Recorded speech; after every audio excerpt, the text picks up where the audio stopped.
అయితే కొంతమంది పిల్లలు మనం చూస్తూ ఉంటాము, ట్రావెల్ చేసేటప్పుడు చాలా ఇబ్బంది పెడుతూ ఉంటారు. వాళ్ళు ఒక వియర్డ్‌గా బిహేవ్ చేస్తూ ఉంటారు. అంటే ఇది కూడా పిల్లల పెంపకం వల్ల వచ్చేదంటారా? అదే ఐదో పాయింట్ అండి. ఇబ్బందులను ఎదుర్కోవటం ఎలా. మాకు చిన్నప్పుడు బీకామ్ చదివే రోజుల్లో ఎన్సీసీ కంపల్సరీగా ఉంటుంది.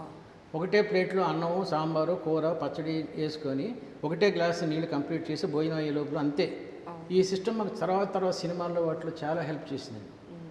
చిన్న విషయాలతో సంతృప్తి పడటం ఎలాగా, లేనప్పుడు అడ్జస్ట్ అవటం ఎలా, ఇది చాలా ముఖ్యంగా నేర్పాలండి. First point.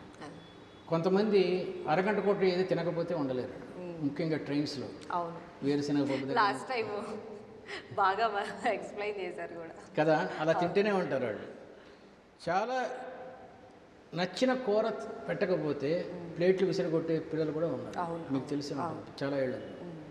They command the mother and father in such a way that వీళ్ళ భార్య పడలేక వీళ్ళు అడిగిందే ఇస్తే సరిపోతుంది. దాన్ని నెగిటివ్ ఇంటెలిజెన్స్ అంటారు. ఇలాంటి ఇంటెలిజెన్స్ వాళ్ళు పెంచుకుంటారండి. ఒకసారి మా ఇంటికి ఒక ఫ్యామిలీ వచ్చింది. మేము కొంచెం ఆర్థికంగా కొంచెం బాగానే ఉన్న స్థితి, అది పూర్ స్టేజ్ నుంచి మామూలు స్టేజ్కి వచ్చిన స్టేజ్. మొత్తం 5 వైఫ్ అండ్ హస్బెండ్, 3 పిల్లలు. చిన్న గదిలో ఉండేవాళ్ళం. మా పెద్ద అబ్బాయికి దిండు లేకపోతే నిద్ర పట్టదండి అన్న. ఉన్నదే 2 దిండ్లు. మా అమ్మకి మరో దిండు కంపల్సరీ. సరే ఇంకో దిండు వాడికి. రెండో అబ్బాయి ఒడియాలు లేకపోతే భోజనం చేయడండి. ఒడియాలు ఎక్కడ దొరుకుతాయని రాత్రి పుట్టింది. 3వ అమ్మాయి అంట వేడి నీళ్ళు లేకపోతే స్నానం చేయదంట. వాళ్ళు వచ్చింది మా ఇంటికి. అసలు ఇలా పెంచుతారా పిల్లల్ని అంటే? చిన్నప్పుడు మాకు చిన్నప్పుడు ఏమీ లేవు. చిన్నప్పుడు మాకేం లేవు కదండి, వాళ్ళకన్నా ఇవ్వకపోతే ఎట్లా అండి. అది గర్వంగా చెప్పుకుంటాం. మా కుర్రోడికి పచ్చడి లేకపోతే తినలేడండి, పెరుగు లేకపోతే తినలేడండి, పెరుగులో అరటిపండు కావాలండి. ఇవన్నీ బ్యాడ్ పేరెంటింగ్కి ఉదాహరణ. ఓకే, సో ఇవన్నీ చేస్తేనే చాలా గుడ్ పేరెంట్స్ అని ఇప్పుడు అనుకుంటున్నారు. But అపోహలన్నీ తొలగిపోయాయి.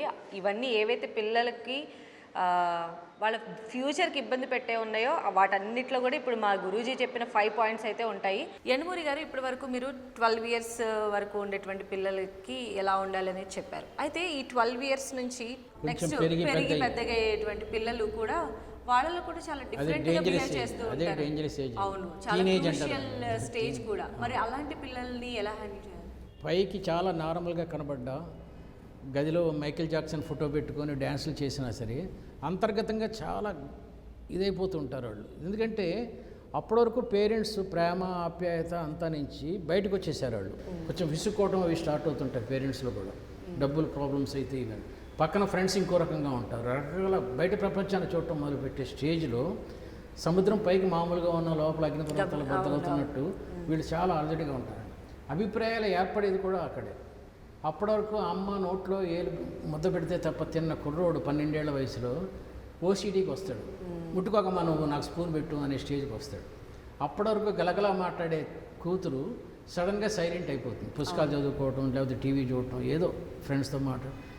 They are different from the previous phase.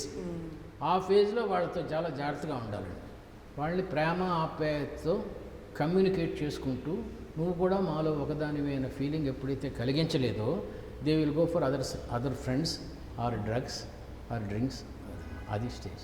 Okay.